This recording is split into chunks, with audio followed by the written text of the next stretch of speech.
All right, today we're going to be installing the Umbrauto Nappa leather seat covers on this Dodge Ram 2017. These are a nice, durable Nappa leather material. It should be a really great way to refresh the interior of your truck. All right, so right out of the box, this is what we get. They're kind of vacuum sealed currently. It comes with an install kit. They also include a very comprehensive guide on how to do this yourself. As we go through the steps, you're going to see how easy it is for me to install these. It's a nice thick leather material that has a little bit of cushion to it. You can see it's got some minor creases in it from the packaging, but I imagine after it's been out of the plastic for a little bit and on the seats, that's going to go away really fast.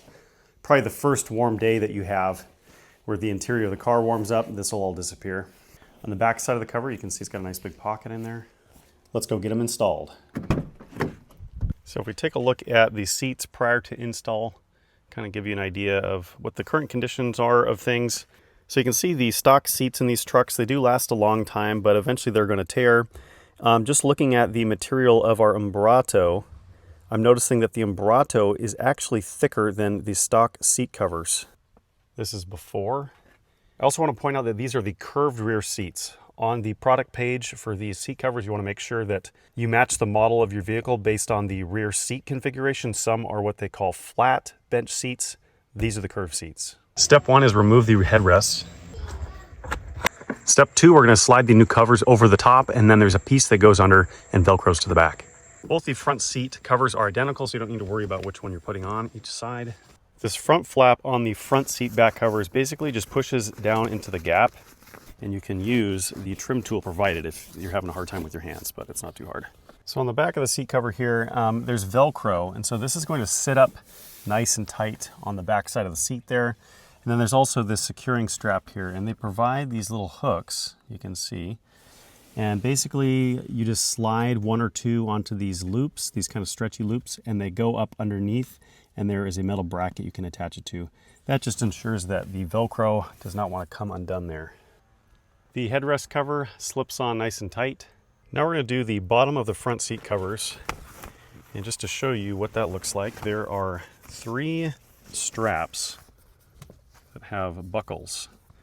And so these straps will disconnect and they're going to slide under the back of the seat, wrap around underneath, and then reconnect in the front, and then you can cinch them tight.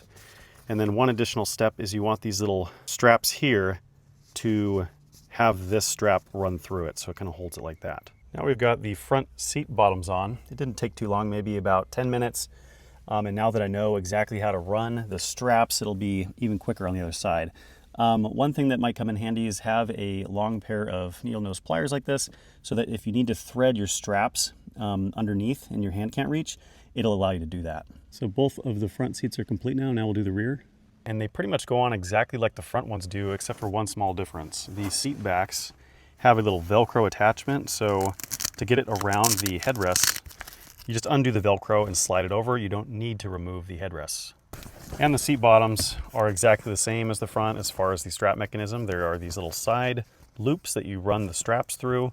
And in the rear, this should be a little bit easier because we can raise the seat up to look at the bottom of them. On all of these seat bottom covers, this is how the side loop goes. You run it through the side strap. From a glance, they look like the standard seats. Really, the only thing that looks out of place is a little bit of packaging creasing that's going to disappear. They're nice and comfortable to sit in. They kind of have a little bit of a grip to them. The original seat material started to get a little slick, so you felt like you were sliding around. These have a kind of a fresh new leather feel to them. To me, it just feels like I'm sitting in a brand new leather seat. Nice and comfortable. So just a few final thoughts after putting these in. They took about an hour and a half to get installed by myself. I had never done a seat cover before. This was kind of my first experience with them. They went on nice and tight in most cases. The 2 front seats have a nice, almost OEM look to them. Really, there's only a few creases left from packaging. I think once the truck sees some warm weather, that's going to go away in a day or two. It's a nice, thick, leather-like material, which makes them stand out from other seat cover options. Cloth seats don't clean as easy. They might go on a little bit easier, but they don't last as long. These are going to protect your seats for many years, all while being super comfortable. Definitely 2 big thumbs up.